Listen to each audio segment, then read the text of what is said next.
Welcome to Beyond Luck, the podcast where we explore the journeys of people who turn vision into reality. Today I'm joined by Oliver El-Khatib.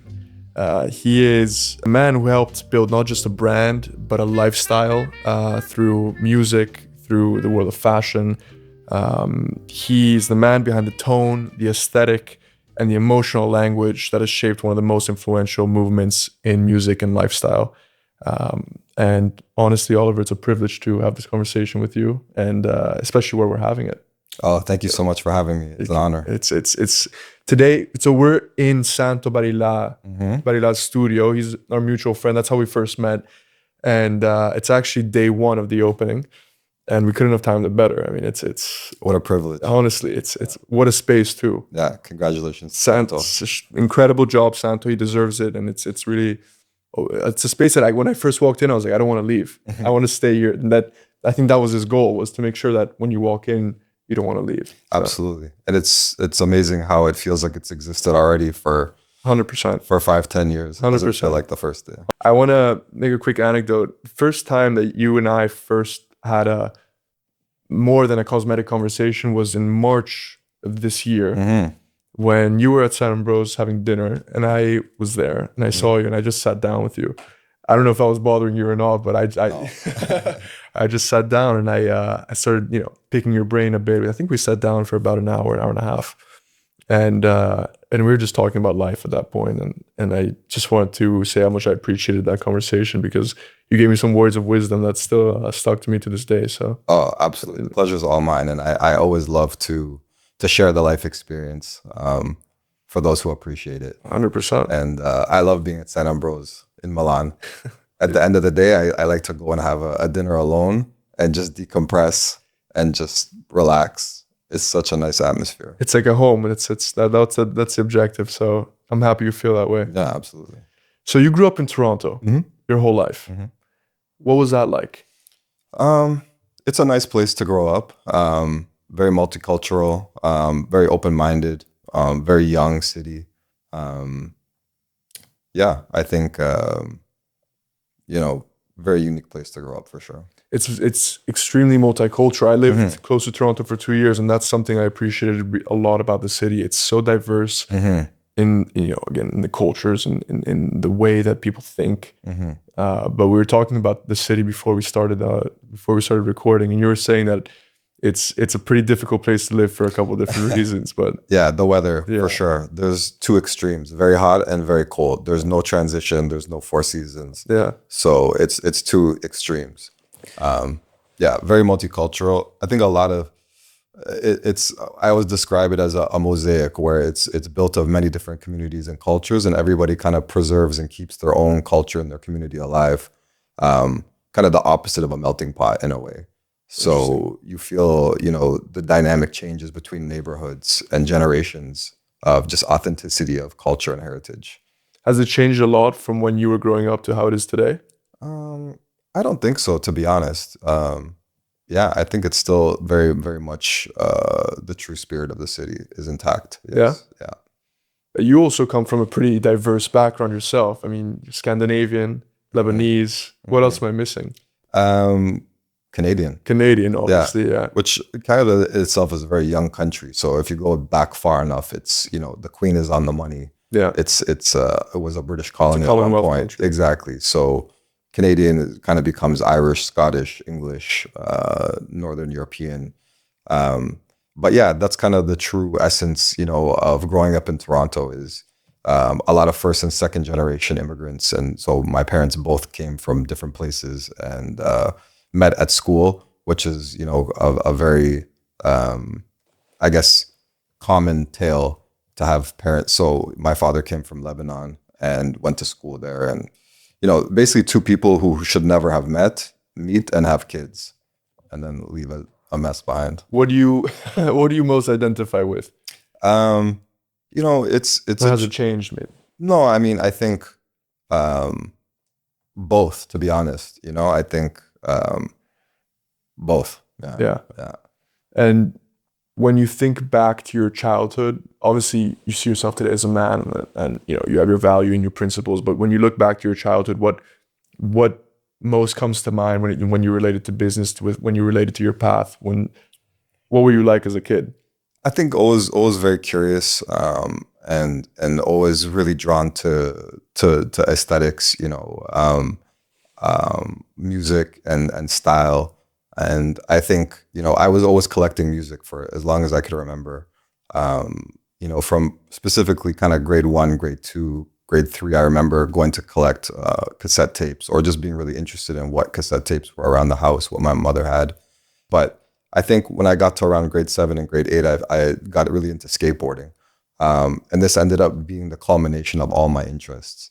Skateboarding was a way to kind of connect with a culture, that was based on, style and music and lifestyle all put together. And it was a way to find your way into product and brands through the lens of individuals and their style. Every skater had their own specific style, the way they would dress, the way they would skate, the music that they would put for their video part. Yeah. And if you appreciated that, then you would become more curious about, well, what are the brands that they're affiliated with? And then it turns out the brands that they're affiliated with would have a specific aesthetic. And then you'd start to see, this through line and this thread from all of these different companies and the skaters that they would align with. And you start to understand that there's an aesthetic and a brand image. Yeah. And it's all very intentional. What were the biggest brands in skateboarding back then? Were they the names we hear today? Yeah, I'm not sure today, to be honest. I don't pay attention as much, but I was really a big fan of Girl and Chocolate, World Industries.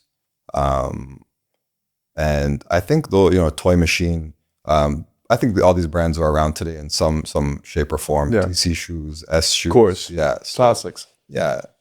That the skateboarding community definitely, it's definitely a community. I mean, you see it anywhere you go. I mean, in Milan here, for example, you go next to the train station, there's just this group of 50 kids just all together. Everyone has their own sense, their own style. Yeah. And they're living life. That was it. When there was no social media, you just would have to have something in a way to identify yourself to your pack. And for me, it was always, having my skateboard with me. Oh, you were skateboarding too? Always, yeah, always. And that was my way to, just explore, even if you're traveling, you bring your skateboard with you. Doesn't matter what city you're in, find your way to where's a good skate spot, or where's there a park, something. And you go there and then you find your kindred spirits. You 100%. Find the other skaters, and then before you know it, a bunch of kids, you put us in a room together with a hobby and you just become friends. Yeah. And it's as simple as that. And then, to this day, some of the friends that I met as a kid, you keep in touch with, or you keep tabs on. And so that was always a way to find my way into, I guess, no matter what city I was in, to find my kind of tribe. Your pack. Exactly. Were you always, because from, how I perceive you, I can't speak for anybody else, but from that conversation in March that we had together to today, something I appreciate about you and I see myself in as well is you're very reflective. You don't jump on topics. You contain your excitement in a way. Has that always been the case, or has that evolved as you've had to adapt to life and business? And I think, I don't know, maybe I'm reserved is what you're saying. Yeah, perhaps.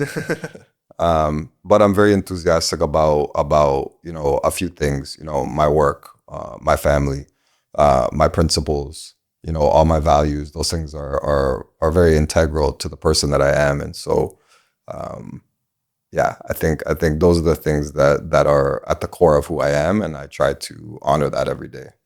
It makes sense. I mean, it's interesting to me because you can either in your business, it's quite a loud business. I mean, you can either take the stance of saying, I'm going to, put my face out there. I'm going to not be stealthy, and let's see how that pans out. But you chose to go a more discreet way. Yeah, I think in my case, working with artists, obviously they are the face and the reason for everything in a way. And so I think it's a matter of respect to be behind the scenes. Sure. In a way, it's about this person and not stepping over, and these people are other artists and even the brand to some extent. It's not about me. And so I prefer that, to be honest. It makes sense. And it makes sense. It's just a business where, especially today with social media and all these things, I'm sure it wasn't as prevalent when you were starting out. The fact of, posting and being seen constantly. So it's very respectful what you're saying, actually, to not step over boundaries. It's but I think also in life it's important to embrace new challenges and be open-minded. And so I heard Virgil, say he was saying no to nothing at one point. And if you ask him first to do, I don't know, I don't want to misquote, but the sentiment that I understood was if you ask for him for something, whether it's press interview, a speech, he's going to be open to it and into it. And I think that that's kind of inspiring in a way, because, every action has a reaction and there's consequences for every decision. And it's all about growth and learning and evolution and stepping out of your comfort zone.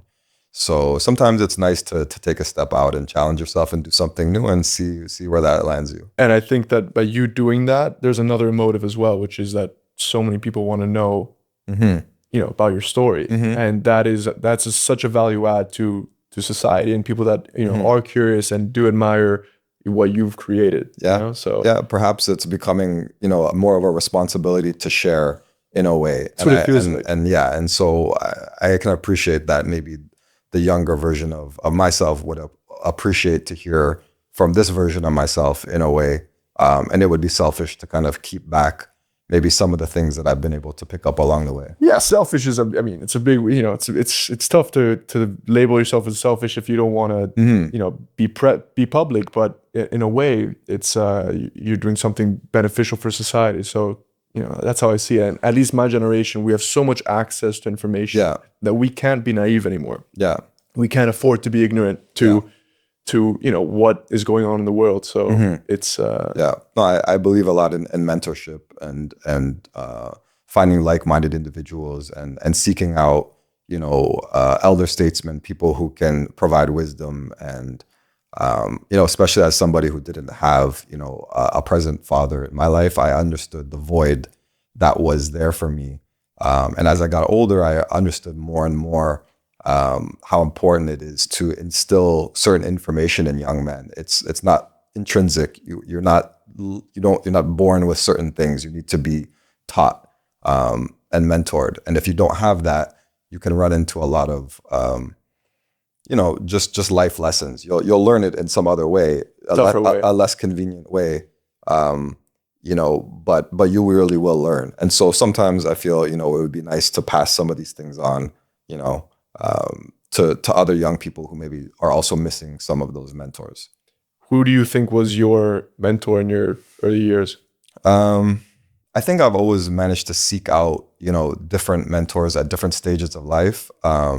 A lot of the time, I wasn't fitting into a conventional path of school and career. And so I would, sort of identify somebody that I thought was doing something incredible and tried to get as close as possible to them, whether it was bringing them coffee or sweeping the floors of their boutique, just to be around and soak up what I could soak up.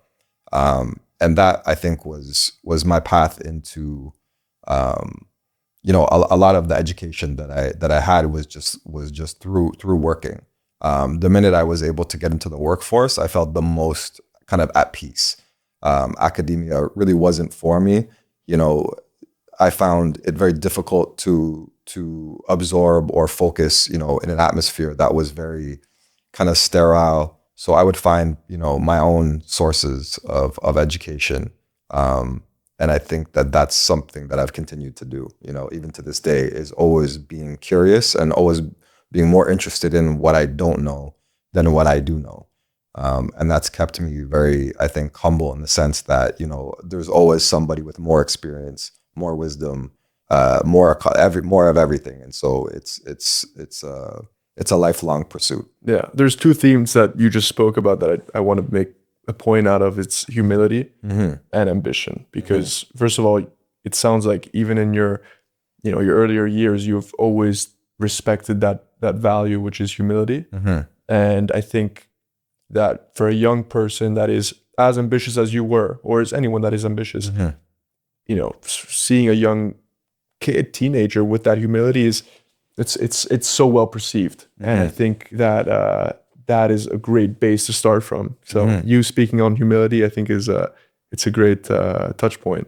Absolutely. Were you always very ambitious? As like, did you always? What was your end goal? Was it for money? Was it for success? Was it for personal growth? What was it?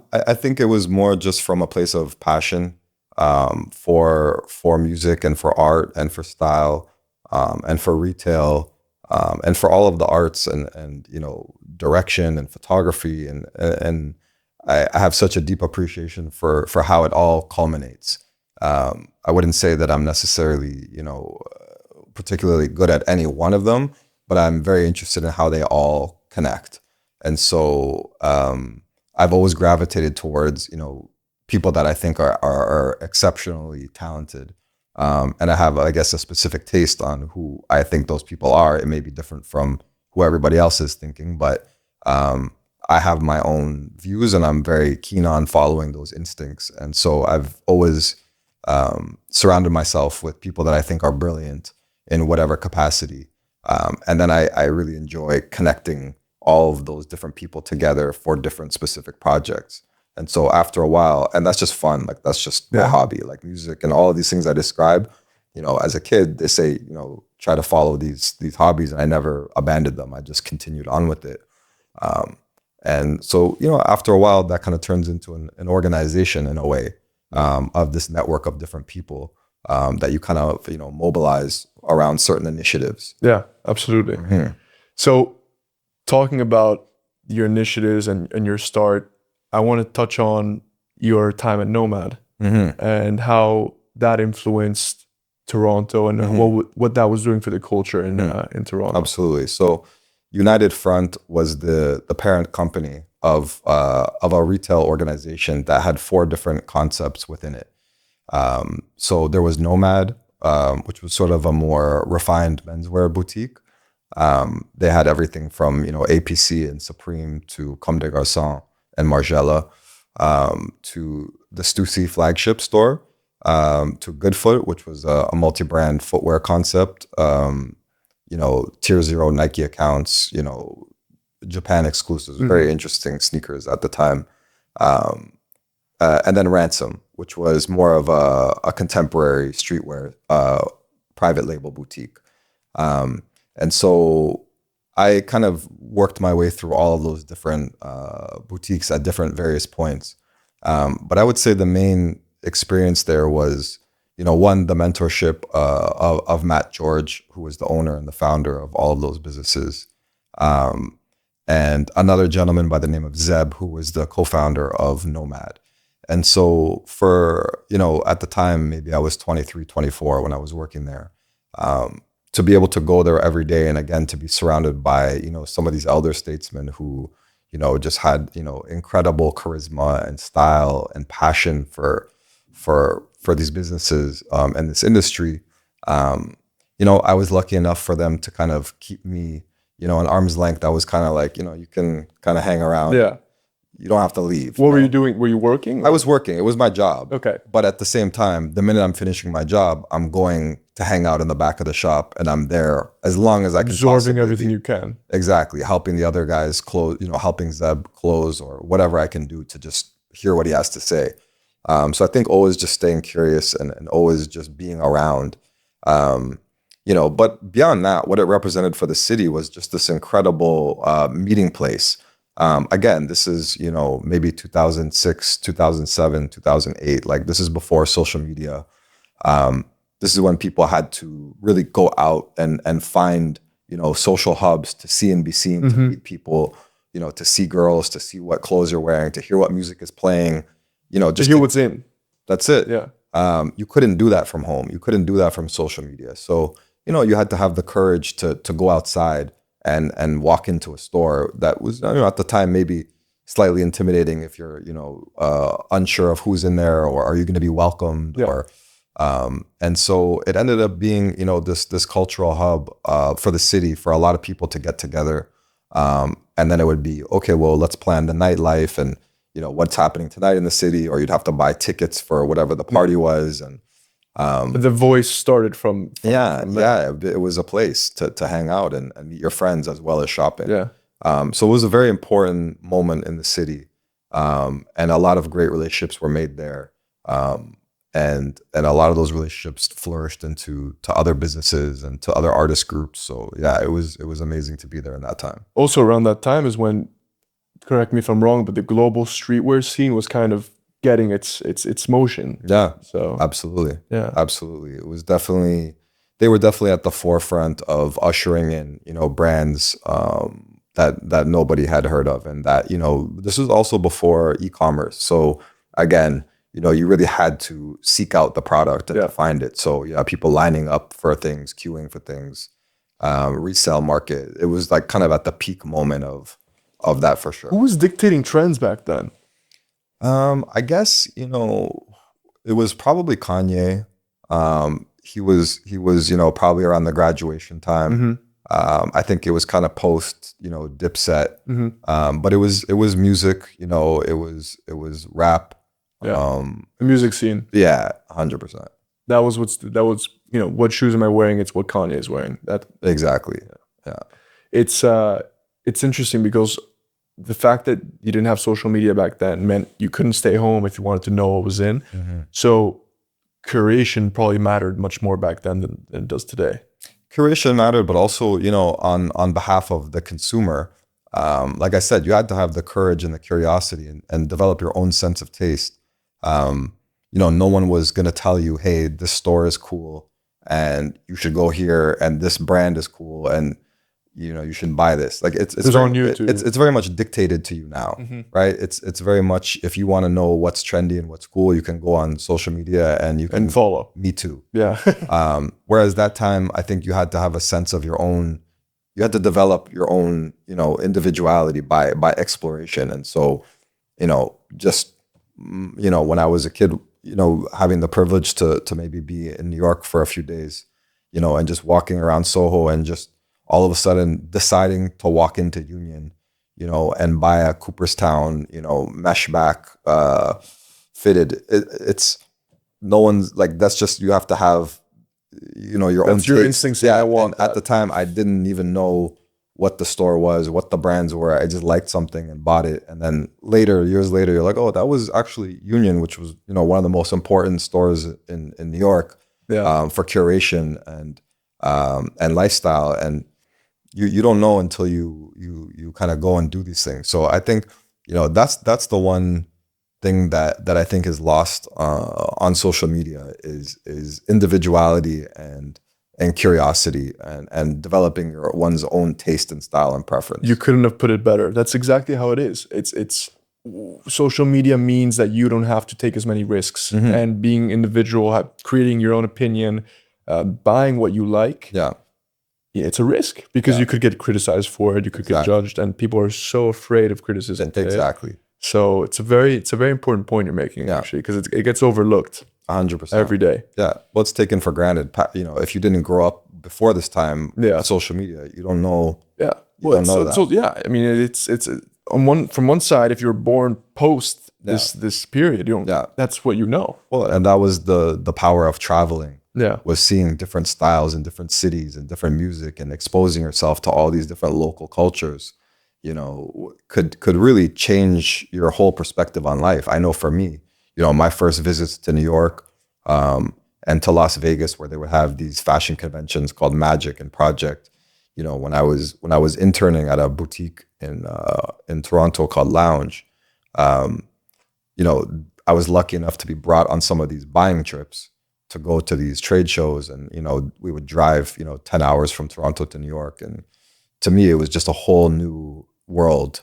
The attitude and the lifestyle in New York City was, I had, you can only experience it through the music. Growing up listening to Nas and Mobb Deep, and then to hear the lexicon of the language and the slang and all of these things, and then to go there and live it. It was insane to me. Like everything was just sharper. Everybody's shoes were laced a certain way. Everybody was more intentional with the way they were dressing and their attitude and the body language. And then, going to retail and seeing, Supreme in person or A-Life or Clientele or, some of these boutiques that were really, really influential in ushering in a new format for retail globally. The juxtaposition of these, very refined visual merchandising strategies like A-Life, mixed with sneakers. This high-low formula was kind of unheard of. And then the attitude of some of the shopkeepers was just, you go into the store and they have two headphones in. And why would they have two headphones? Because they were doing their own thing. Yeah, their own thing. Yeah. Really? So it's not that like sort of, hey, welcome to the shop and let me help you out. They were doing their own thing. Like, yeah, you're lucky if they acknowledge. It's interesting. It's an interesting point, because today, if you walk in, I'm not going to drop any specific brand names, but there's some stores, some of the highest end brands, you walk in and you can't even go shop unless you make an appointment. Personally, I find it crazy. I find it absurd. I mean, I get the factor that you want to make things desirable. You want to make it the experience exclusive. But is that really what's going to do it? I mean, I almost prefer the nonchalance of listening to your music and not paying attention. Yeah. I don't know. I think it depends on the scale of the business, the size of the business, how much inventory they have. I understand that the appointment only style of retail is necessary for certain businesses, but I do think that there's a certain amount of gratitude that any business owner and retail staff need to have for anybody walking in the doors of your store, and you need to be as welcoming and grateful as possible to these people for having the curiosity and the courage to walk in to your shop. Of all the shops, they chose yours. And make sure that they have a lovely experience and that they feel the hospitality. Yeah, that's the word. I think today the worlds of hospitality and fashion are fusing, and for me, hospitality is inclusive. Yeah, and so if they are truly fusing, then these brands should, as you said, show appreciation to the consumer that even had the curiosity to walk in. Yeah, and welcome them, with open arms. But of course, it's a different world.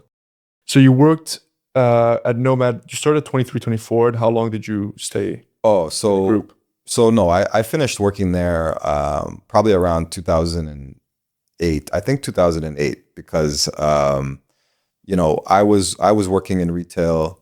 My other business partner, 40, was working at a nonprofit school called Remix.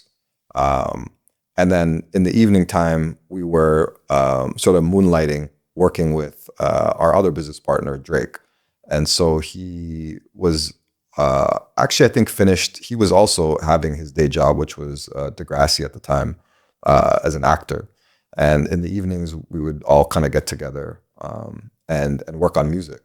And so I think through maybe all of 2007, 2008, we were working on a mixtape called So Far Gone. And I think it came out in Valentine's of 2008.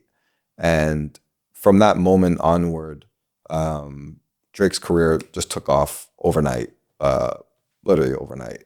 What do you think was the X factor there? The quality of the music was just so exceptional and different, and so exciting at the time. It was just undeniable. And so I think there was a transition of all of us just, his star was huge. The music had caught on, but there wasn't necessarily, we all had to have jobs. And so there was this transitional moment. But I think I finished there around the mid 2008 when I was eventually, it just became, I was calling my boss being like, hey, I got to stay on this trip longer. I got to stay on this trip. And eventually it was like, it's gradual. You can't work here. Yeah. But there's a moment where you have to leave the stability of your job to go and jump into a more of an entrepreneurial pursuit, which there is no guarantees or necessarily even. And you were 26 at the time when you started that journey? Yeah, probably 26. 26. Yeah. And how did you, 40, and Drake originally meet?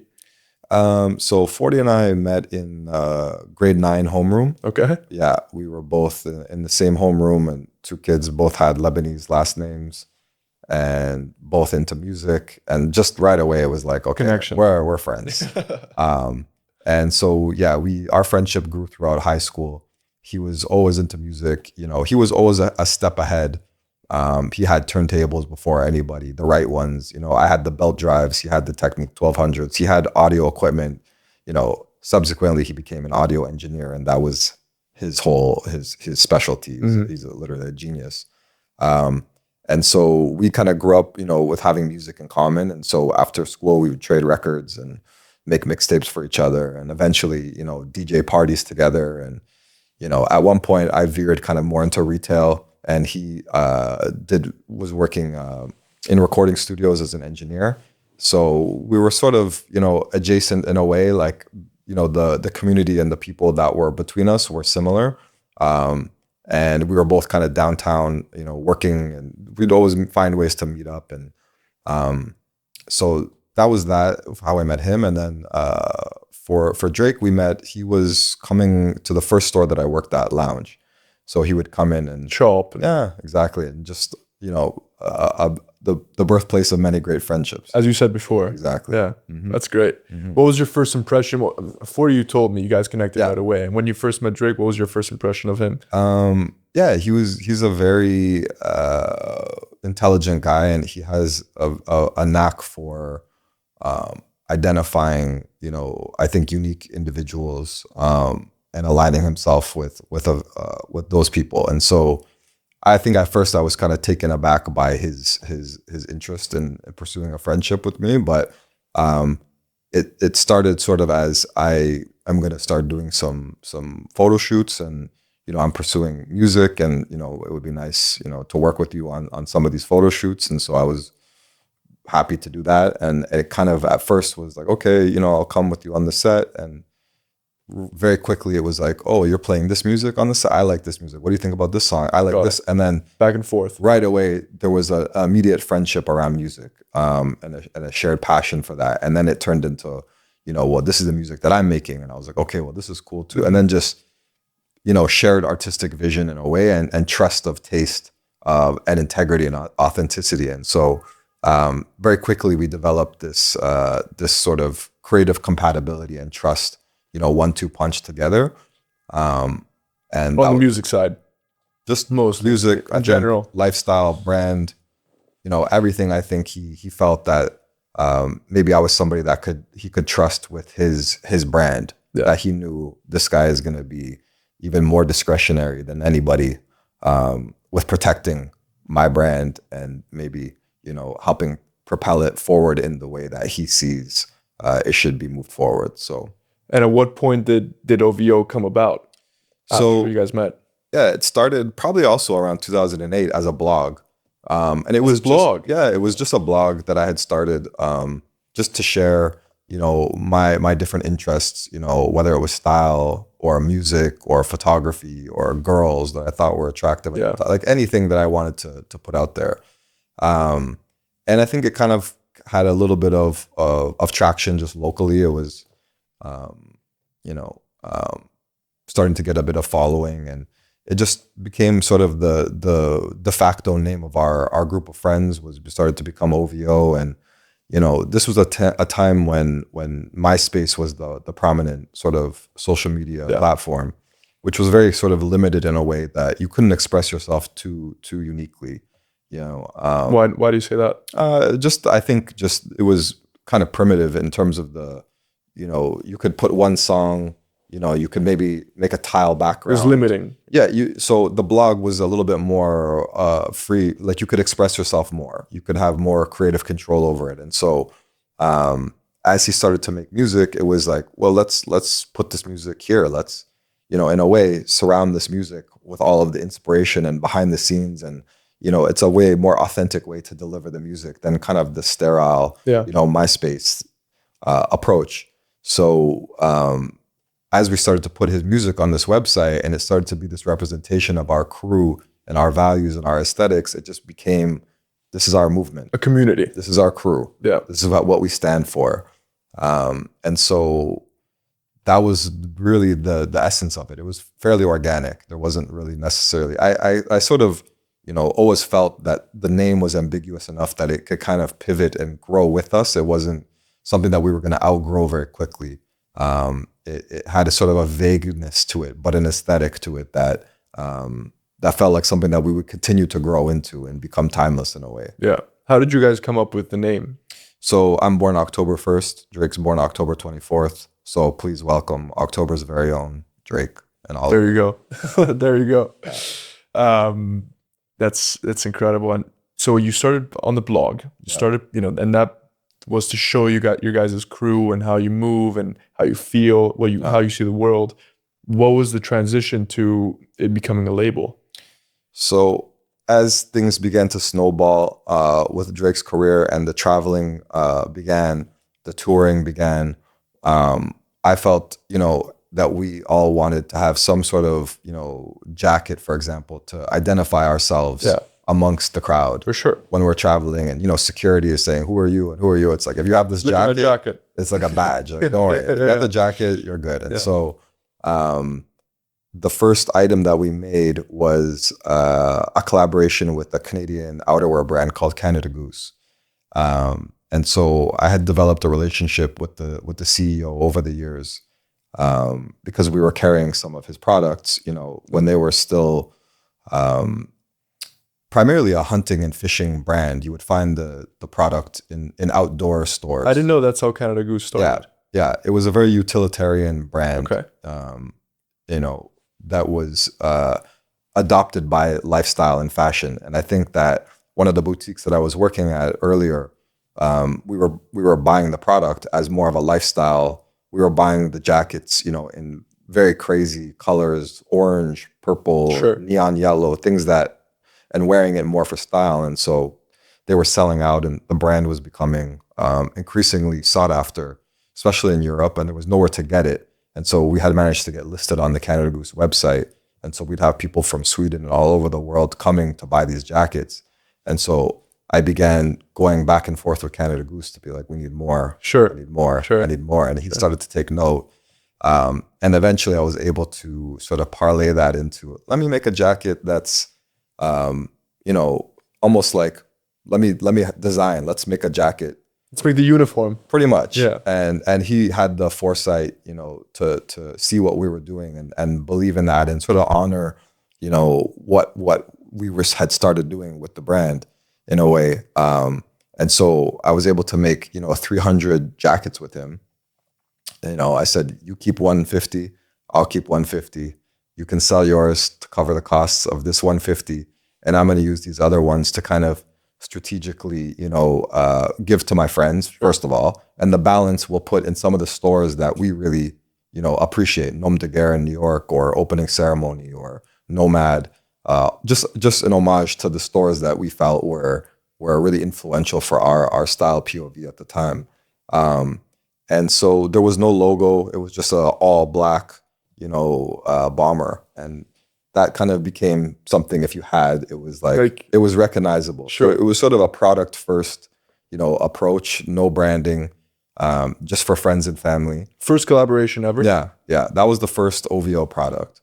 And that was for the winter. You know, we were touring in Europe and we were on buses and they were just like kind of sleeping bags, survival coats that kept us warm, you know, in the European winter nighttime on a bus. Yeah. So it was just a bunch of these kids just covered in these all black Canada Goose. And then subsequently, you know, in the spring, we needed a jacket for the summer tour. And so there's another very iconic Canadian brand called Roots. And iconic. Yeah. Super iconic. Yeah. So Mr. Budman, who's the founder and owner, was another mentor of mine. And he was also very keen and enthusiastic in what we were doing. And same kind of situation. He allowed me to make 300 jackets. Same split? Collegiate jackets. Okay. This time. So they were kind of more summer appropriate. And it's actually the same jacket design to this day that it's become iconic for our brand. But those were another sort of, if you had this jacket, it was you know, you were really being recognized as this was an important letterman to have. It was almost like a fraternity jacket that if you have this, you're really part of the crew. And so it was very organic the way that this brand started. And, you know, it took me some time to really land on a logo that I felt really represented, you know, the timelessness and the aesthetic that I wanted to communicate with the brand. And so it wasn't like we rushed into having a logo. It was product first, community first, very organic in a way. And then it led, in 2011 when I came with the logo, which was the owl. That was sort of a moment where I understood, okay, this landed very well, and kind of right away it's going on the t-shirts, on the hoodies. How did the owl come about? So on at the time, I was using BlackBerry.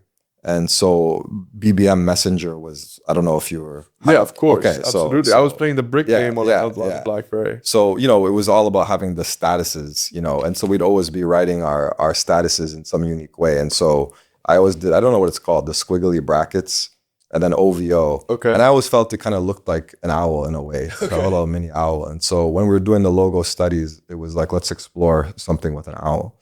And I worked with a very talented designer who came with the premise for it. And right away when we saw it, it was just, okay. It's the owl. That's it. So the brand was, let's say, for the first 2-3 years without a logo. Yeah. Interesting. Mm-hmm. Very interesting. Yeah. Yeah. It was, and so at the same time as doing the brand, we were doing the music, and it was a lot going on all at once. And so we probably opened our first store in 2015. Which started as a pop-up. It was like, we're going to do this for a week. And I was like, can we do this for another week? Can we do this for another week? And then it was like, okay, this is working, and let's keep going.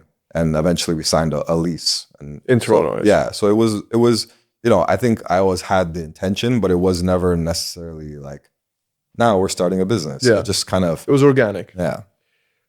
And at the beginning stage of OVO, looking back now, what are the roots of the brand? What are the pillars of the brand that you, looking back now, say this is what we stuck to, and that's part of the success of the brand? Yeah, I mean, I think it's just family, and at the end of the day, just doing what you love, with the people that you love, and doing it where you're from. Authenticity is the ultimate privilege, and I think that's still at the core of the brand to the day. It's a family-owned business.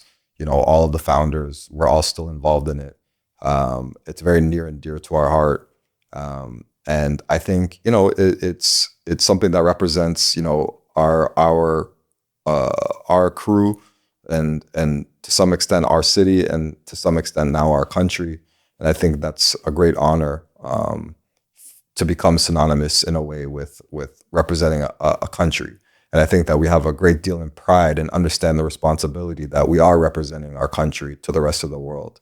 And I think staying uniquely Canadian is what's made us different, for better or worse, than everything else in the world. But we're very proud of that, and we stand on that. So I mean, it's truly become representative of, as you said, Canada as and the city of Toronto, of course. Yeah. When did you realize that it was more than just a brand and more than just a logo on an iconic jacket? Like Roots or Canada Goose. When did you realize it was a lifestyle brand? Yeah, I think the lifestyle is it speaks to a lot of young people who are on the same path as we are. It's like, this is a group of friends following their passion and not taking no for an answer, and finding their own unique path forward, not compromising. Doing this with integrity, and doing it, with the same group that you started with. It's, I'm very much proud of that. And I think that story resonates with a lot of people, and they can appreciate it. And relate to it. Yeah. How's the label today, or the brand today, divided between the retail side and the label? And when did you start bringing on bigger names to the label side of the business?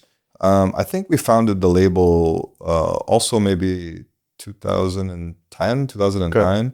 Okay.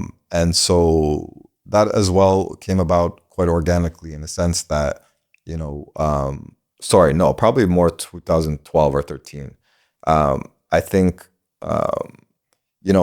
the blog, really, the essence of it was highlighting our culture, and what was happening in our city and our interests. And so a lot of that was at a time when blogging was kind of reposting and recycling a lot of content, that every website was sharing. It was kind of like generic. I think that we took the approach of original content. So it was always something, that was unique to, it originated with us. And so a lot of that was, reporting on what was happening locally. And again, having a point of view on music and style. And so one of the results of that was highlighting, other local musicians and artists that I just found to be, personally interesting and worth sharing. And so, can you name some of those artists? I think, some of the first were probably The Weeknd, and after that, Party Next Door. Sure. And I think that sort of just unfolded organically. It was, we have some attention on what we're doing, and I think the spirit of OVO has always been, everybody come, there's this platform, come and stand on this platform. If you're doing something incredible for our city as well and trying to move this culture and this industry forward in our city, that was very meaningful because we weren't known, Canada was not particularly known for music, and so people taking any musical acts, seriously from Toronto was at first sort of, it just wasn't taken seriously, to be honest with you. But that very quickly changed. And I think that what united us was this sort of, no, we have some real talent. And I was very proud of the talent that was coming from our city. And I wanted to sort of frame it in a way that was, respectful to the artist and put all of us in the best light possible and told the story in the most authentic way and protected these artists in the way that they wanted to make their music and how they wanted to communicate it forward. And so sort of organically that turns out that that's a record label. Yeah. Is sort of identifying talent and help cultivating talent and then creating a platform for them to to tell their story. And then subsequently it's sort of, once one new artist is signed, or then they have their friend who's a creative director, their friend who's a photographer, their friend who's a manager, and you get these little ecosystems around an artist. And then you start to put all of these different artists and ecosystems around. Before you know it, you have an industry. And so now I would say Toronto is sort of a hub for music. It's now actually known for music. And so that's something to be extremely proud of if you're from Toronto. Absolutely. But another thing that's incredibly impressive is the scouting element that you guys had. I mean, it's don't you, when you look back and you say, what I appreciated is now, you just mentioned The Weeknd, Party Next Door, obviously Drake. These are all names that have become household names. So the fact that the scouting element and your point of view, turned into these names, it's impressive. Like, how do you not look back on that and say, okay, that, and be humble, and say, my vision was really, it turned out to be a success, a major success. Yeah, I mean, I think personally, these artists are so talented that they're going to reach the level of stardom that they're going to reach, no matter who and what. So it's very difficult for any one person to take credit for that, other than the artists themselves. Of course, they had their trajectory. Of course, if you were lucky enough to meet them along the way, maybe earlier than somebody else, it's a footnote. But at the end of the day, their talent is what brought the story was written. So, absolutely. I think, with respect to those artists, it was already in the cards for them to be household names. But, I will say, in the moment of some of these emerging talents, it isn't so apparent to everybody. Like, sometimes when a sound is so new, it takes people's ears a minute to adjust to a new sound. And so sometimes, in the early stages of it does take some patience, when you believe in something for the rest of the world to kind of catch up, and you really have to have the conviction. The conviction, absolutely. And in that moment, that's really where you build trust with an artist, because they see that you recognize what they're doing before maybe, the masses. And I think the respect is built at that point, and the trust is built. And then that bond kind of is lasts a lifetime, because at the end of the day, the artist and and you may have a connection that only you two understand in a way that there was a moment where, you know, there was a mutual trust and belief. And I think, you know, beyond that, I think it's more important for the artist to tell their own version of their story, more than anybody around them. So I always prefer to let, you know, the artists themselves tell the story. Absolutely. It's their story to tell 100%. at the end of the day. 100%. And speaking about collaborations, what's been your favorite so far? On the retail side. On the retail side. Personally, I love working with the other Canadian brands, Roots, Canada Goose. Like I know that I mentioned those are the first two. Working with the Toronto Raptors and, you know, some of these, you know, Canadian legacy brands was very important, you know, in a way to be validated by them. You know, we were just young kids who had, you know, ultimately, you know, no experience and no education or really no business, you know, working with the brands of these magnitude that were so established. And so it was this, you know, sort of juxtaposition of, you know, us just being these kind of, you know, kids from downtown trying to figure it all out, with brands being, you know, kind of, you know, validated by the Canadian legacy brands. And I think, you know, my aspiration for the brand was always to be, you know, amongst those very important brands that, you know, are making, you know, 20, 30, 40, 50-year decisions with their businesses. This was always something that was meant to... That are forward looking. Yeah, this was always something that was going to be, you know... I loved, you know, growing up with Roots, you know, your older cousin or they had this sweatshirt and it's just like, you had to have this sweatshirt. And yeah, and so I always appreciate that intergenerational long-term approach to lifestyle brands. So I think those ones are the most important for me. I remember during my time living in Canada, Roots was everywhere. I mean, I was in boarding school at the time, so all the Canadian students were always wearing Roots. It was constantly present. So it just shows how I now interpret it is, speaking to you about it, is that there's a strong sense of nationalism also, right? And what people wear. Yeah. And absolutely. I think, you know, that's the ultimate goal, is, like I said earlier, to represent a country in a way. And to speak for a country and to almost be sort of, you know, ushered or voted into power by the people themselves, right? When they put your brand in that position, that's not something that can be, you know, contrived. That just has to be so. And I think for me, looking, you know, at Ralph Lauren, you know, or Giorgio Armani, these brands represent a country and a way of life. And the people of those countries are saying, we're happy for you to be the face of our country in this industry. And I think it's also a way to educate the rest of the world about where you're from. I think, you know, the rest of the world to some extent understands America through Ralph Lauren. You know, I think the rest of the world to some extent understands Italy through Giorgio Armani. Absolutely. So I think, you know, this is also part of the responsibility for OVO, is when you think of Canada, you somehow are being educated and you maybe understand, you know, more of Canada through the lens of the culture. Exactly. Absolutely. Exactly. It's almost, I would say, even more than being the ambassador for, let's say, Armani for Italy.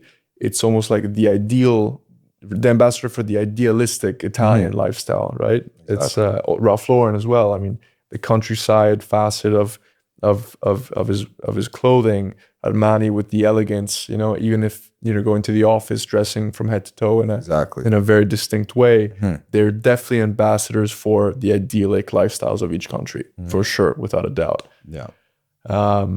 And I also wanted to touch on OVO Radio, which, you know, everyone that I spoke to, that I was mentioning that we were going to have this conversation together, that was something that they highlighted. And so I wanted to have, you know, speak to you about it and have your take on it. How did that come about?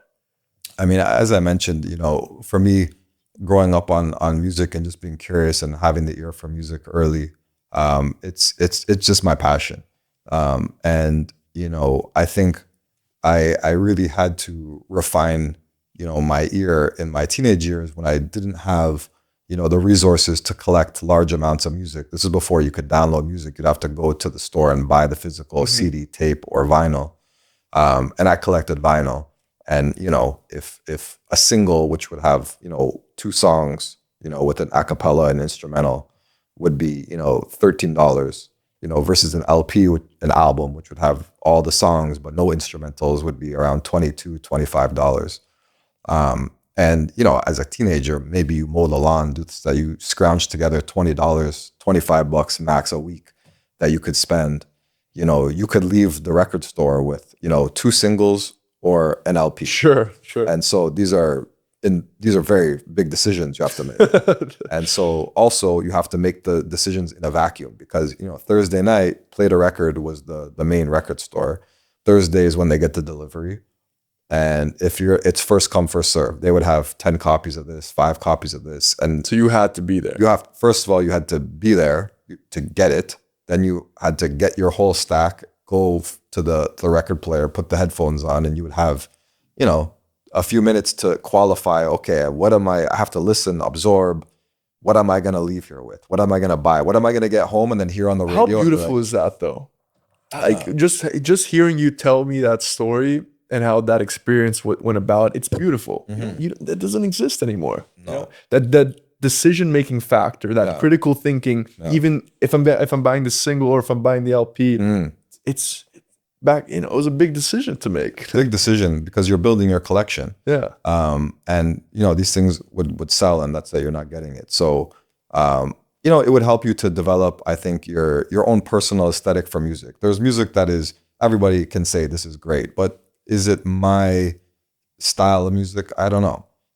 And you start to put together your own language, your own, creative direction for music, your own aesthetic, the way you do your mixes and the songs you play. And you also want to stand out from the other DJs and who's making a mixtape. And, you guys are playing that song? Okay, well, I got this B-side or something that nobody has, right? It's sort of, that was the whole way to stand out. And so I think, I spend a lot of time just sort of honing my ear and just really, really listening to music, developing my own taste. And, when the opportunity came I was always making mixtapes. When the opportunity came formally to launch OVO Sound Radio with Apple Music in 2015, it was the perfect moment of like, okay, this is the way to put all the music that we like out, put the spotlight on all the artists that we like, put the spotlight on all the DJs, curators that we like, the producers, what's your influence for the music that you make. And, it's very important. And so we've managed to continue that in different platforms, since then. And even on the side, I make all my own mixes, selfishly, mainly for myself. Sometimes you send me one before the summer that I listen to all summer. So I appreciate that. Yeah, they're eclectic and sometimes all over the map, or this genre, that genre. Yeah. But, I just have an appreciation, for all different various types of music. And sometimes they're just a reflection of where I'm at in my life and what frequency I'm on. And, what lifestyle I'm living, but they're always sort of cinematic in a movie, and they always mean something to me. The way I piece them together, the mixes, it's scene by scene. The way a director makes a movie, it's a combination of 100 different scenes to tell a story, and that's how I look at music as well. Each song is a moment, is a scene, and it can't be redundant. It can't be the same scene over and over. There's no arc. So for me, there's always some story that I'm telling, and that's how I approach it. And so the mixes, really, it's a lot of, I call it grocery shopping. The hard part is collecting the ingredients. This market, that market, buying this, importing that.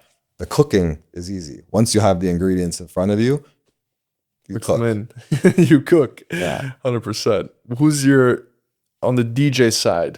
Who are you listening to now? I don't really.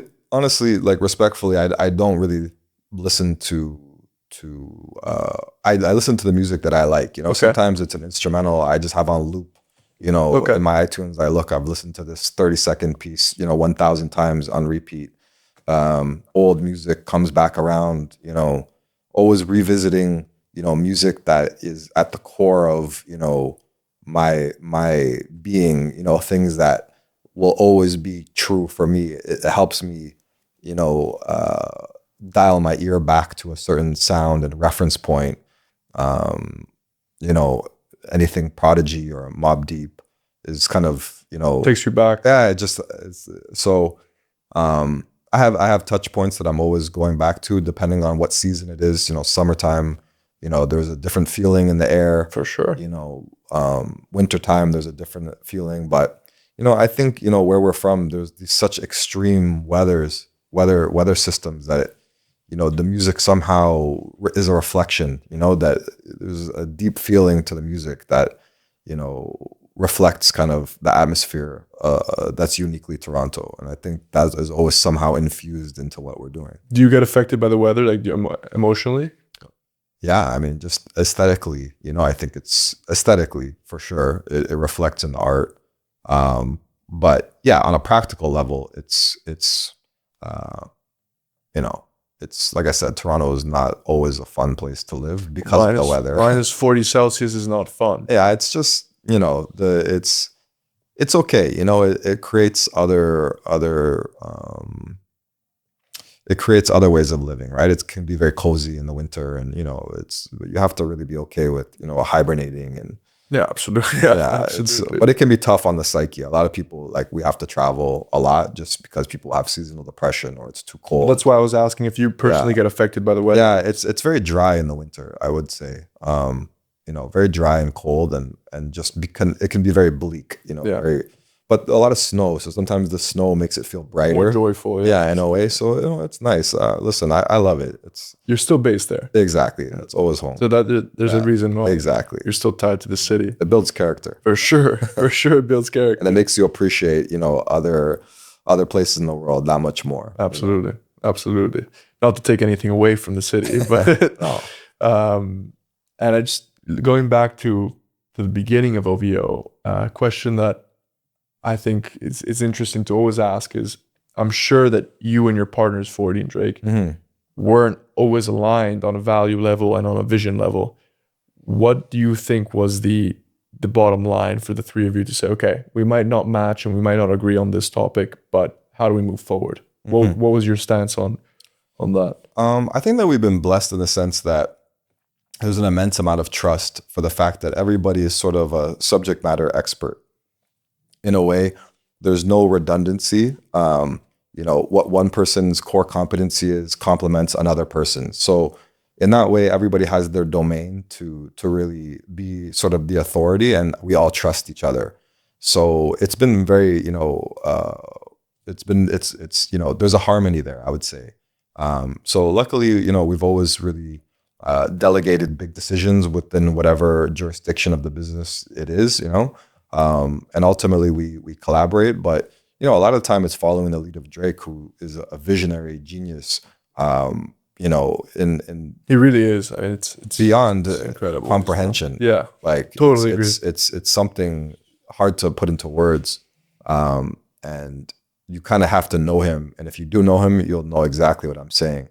But it's very difficult to explain. But he has a sixth sense for what he wants to do next, and a very forward thinking mentality. And so yeah, it's a lot of time it's just like whatever he wants to do, we're just trust as well and follow his lead. Yeah. And I think that's what's made our organization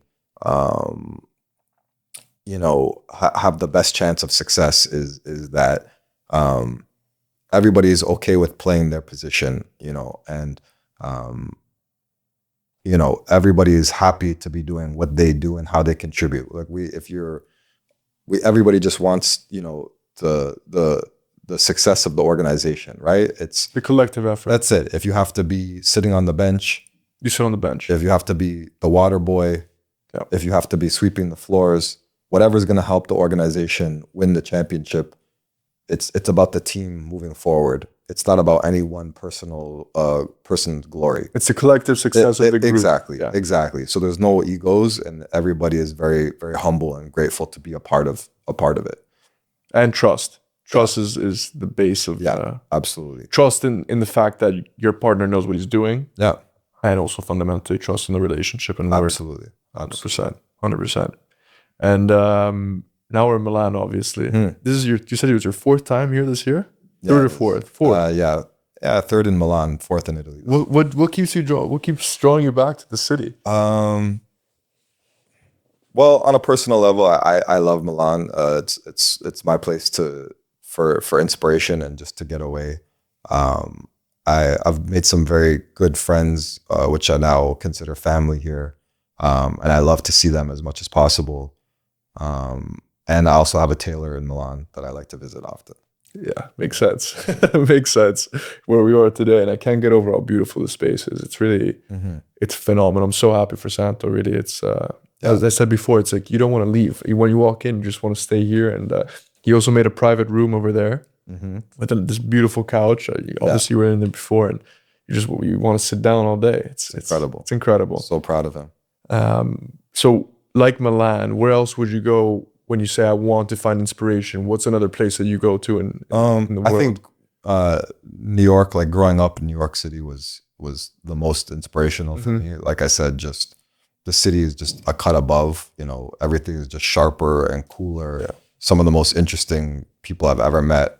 Some of my best friends live in the city, and they just have such a vast array of interests and knowledge that's just beyond my comprehension. I'm always just in awe of that. And I think, you know, New York just has a way of I don't know, creating these types of people. For sure. I really admire. I grew up there, so I have a huge admiration for the city. It's a tough place to live. It's a tough place to grow up, but I wouldn't have grown up in any other city in the world, honestly. Yeah.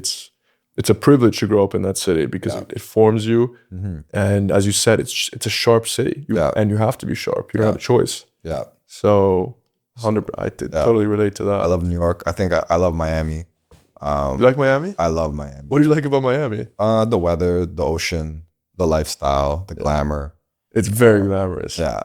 It's loud. Yeah. I'm slightly surprised that you say Miami because it kind of contrasts, you know, who. Well, I mean, listen, when I say Miami, like I do kind of like tourist Miami. You live it in a different way. Yeah, like I'm on South Beach, you know, for short bursts of time. So I can't say that I'm an expert, but you know, I find it to be very international. You know, you walk into any restaurant, many different languages being spoken. You know, it's like I said, the glamour, the nightlife, I enjoy it. Yeah. The weather is amazing. The ocean, the lifestyle, you know, there's a lot of health and wellness. Like it's especially being from Toronto, you just kind of have to have, you know, a preferred travel destination to break up that winter. You know? 100%. And so it's a very common place for people from Toronto to travel. So it's, you know, 2.5 hours on the East Coast.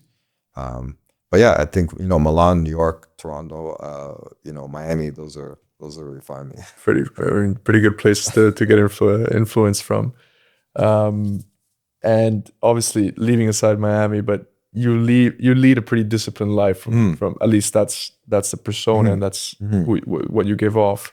How do you operate? If you had to give a suggestion to people, how do you operate on such a high level consistently? Is it? Yeah, I think, you know, when you're lucky enough to do what you love, you know, for a living, it's a lifestyle. Yeah. And so it's a lot about consistency, and just constantly watering your garden every day, you know?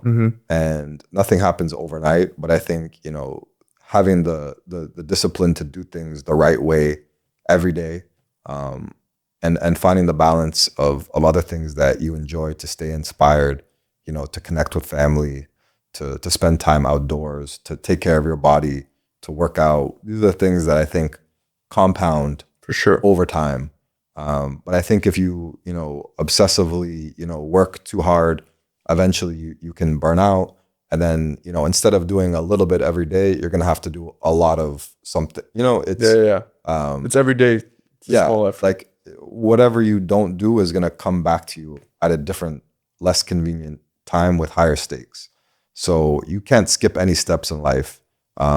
And I think, you know, in terms of taking care of yourself, you have to find the space to think and reflect. And, you know, you have to harmonize all of the different components and facets of life, and trust the timing of that in a sense. Absolutely. You know, and if you rush through things, or, you know, if you only, so yeah, it's all going to balance out at some point. Compounds every day. Exactly. Small effort every day. Exactly.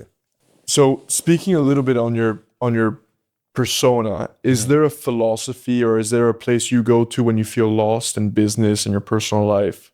Is you have a routine?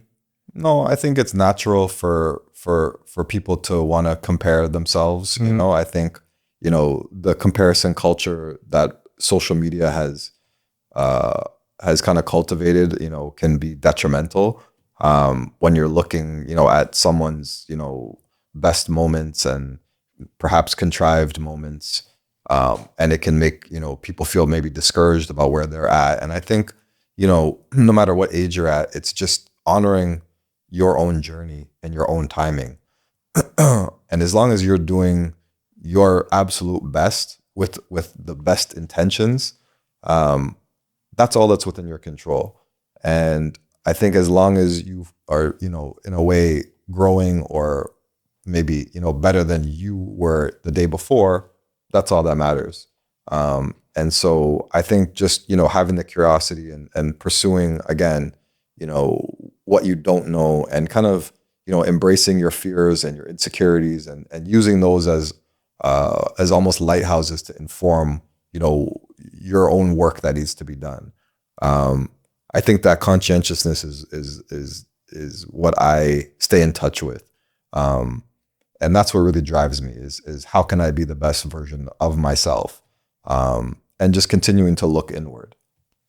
Comparison is a thief of joy. That's it's a line that applies so much to the world we live in today. Yeah. As you said, social media has been great for so many reasons, Absolutely, but detrimental for so many others. And one of those is the comparison factor. Yeah. I mean, you know, as you said, people love to highlight their best moments. Yeah. And that's what, you know, if you're in a fragile state, that's what you're seeing. Yeah. It's tough. Yeah. I think it's tough, you know, for young people specifically who are still, you know, developing their own personal identity. You know, whether it's women and beauty standards, or young men and you know, feeling like they need to be ahead in their career or look a certain way. And it can be, you know, almost demoralizing. Totally. Right. Where if you do everything right, you still can't succeed, you know, then what happens? Right. People turn to, you know, expedience or you know, anything to get ahead, right? Whether it's immoral or illegal. And I think that's the wrong way, because again, you know, if you feel like you can skip a few steps, later you're gonna repeat those steps, you know, at some point. There's one element about what we were talking about before, the beginning of OVO, and how you were saying that it was so organic. The fact that you didn't have a logo, you guys didn't have a logo for the first 2-3 years, even though it was still, let's say, a brand that represented your crew and your community. It's I'd use the word impressive, because compared to today, that wouldn't be the approach. The approach would be right away to stamp it with a recognizable brand, recognizable logo. But the fact that you guys did things so organically is so refreshing to hear, and I think just overall extremely impressive. Thank you. No, really, it comes from a place of, it means that you had a product that was genuinely you know, necessary to society, or to the society that you lived in, the community you lived in. So it's definitely refreshing to hear that story. Are you kidding me? It's incredible. Looking back on your story, is there a setback that taught you something, or how to move forward? Yeah, I think, you know, in 2017, I was diagnosed with a autoimmune disorder. And that was very difficult, because it was sort of, you know, what felt like, you know, a very important moment, you know, career-wise, to be kind of sidelined.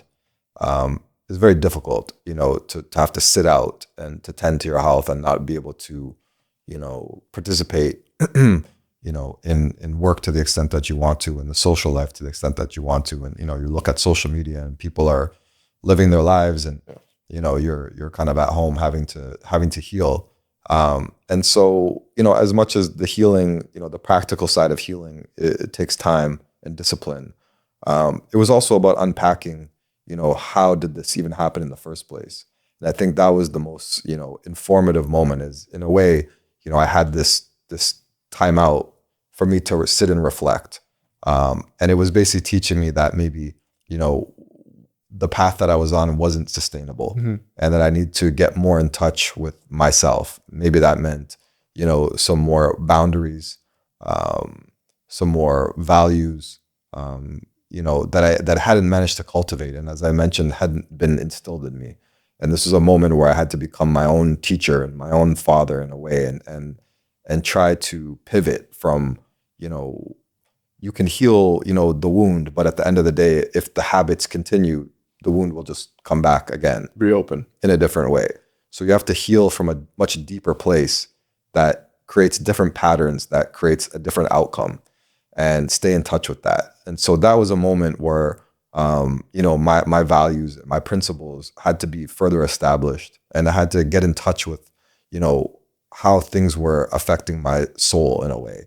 What was good for me, what was bad for me, what lifestyles I could do, what I couldn't do, as well as just practical lessons about entrepreneurship. You can't work all day and work all night, working on business all day and then working with artists all night, and then trying to kind of maybe be, I was never a big partier, but you're out in the social scene, and how important sleep is for the body, It caught up to you. how important nutrition is for the body.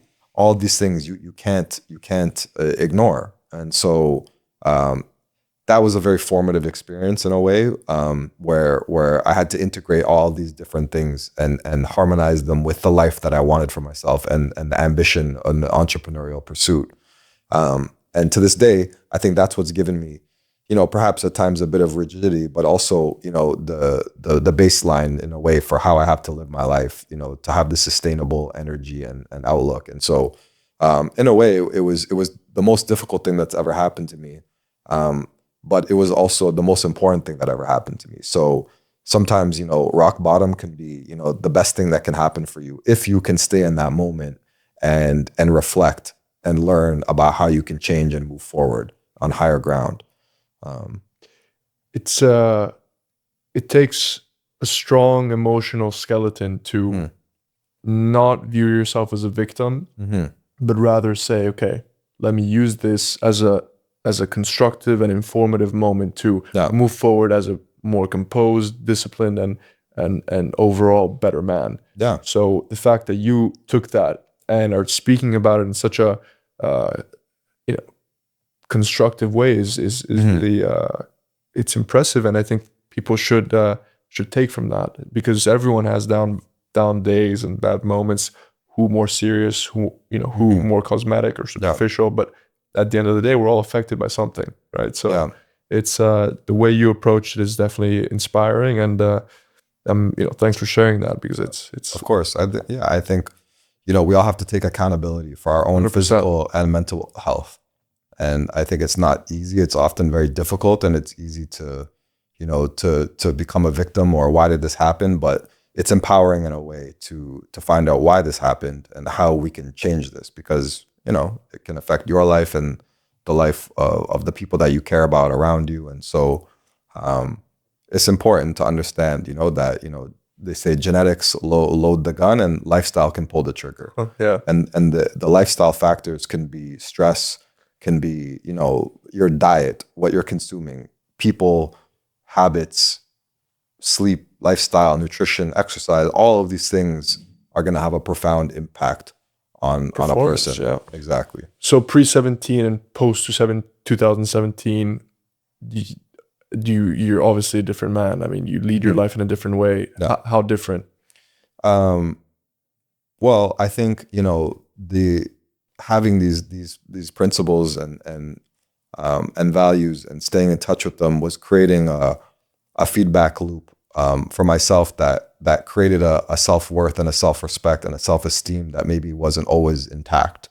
And I wasn't honoring myself in the way that I felt I deserved to be. And so as you become more in touch with these things and they become habits, that you start to feel, you start to feel better. And then you get sort of more in touch with that feeling, and you say, why would I not want to feel like this? This is the great way to feel. And, as long as they're well-intentioned and honorable, it's okay. It requires discipline, though. Yeah. So not in a righteous way, but just in a way that this is what works for me. Sure. I'm non-judgmental. What it works for you, it's for you. So it's not to say live this life or don't live this life. It's more to say, we're all different individuals, and what works for you may not work for me, and it's Absolutely. okay. But you have to get in touch with what works for you.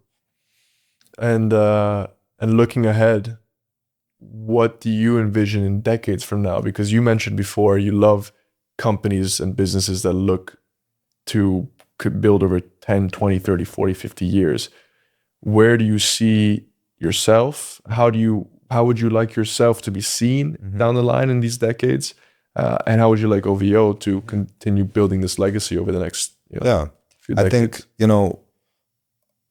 starting my career and sort of, being kind of hit by lightning in a way in your mid-20s, you have this opportunity, much like an athlete in a way, you have a career and you don't know how long it can last. And so you kind of give all of yourself to it. And so in my case, my career identity is somewhat developed, but, your personal life kind of comes second in a way. And so I think, now, in the recent years and moving forward, it's about more, focusing on the balance of the personal life and the personal evolution. And, the family thing is very important to me. And, I think creating a legacy, through a family is very, important to me.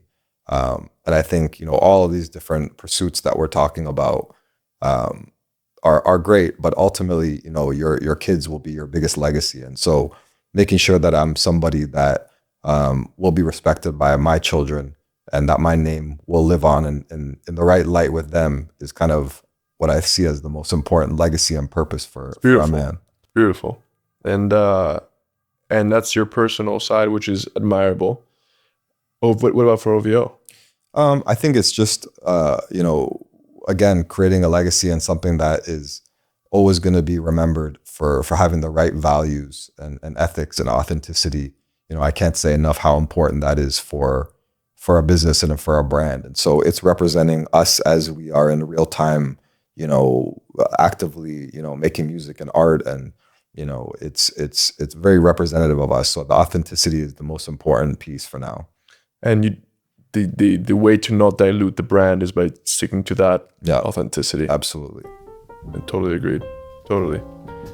Oliver, thank you, man. Thank you. It's been a pleasure to getting to know you even better, and thanks for taking the time. Really, it's been such a pleasure. The pleasure's all mine. Thank you so much for having me. Let's go chat with Santo for a bit now. Absolutely. I appreciate it, man. Thank you. Thank you. Yes, sir.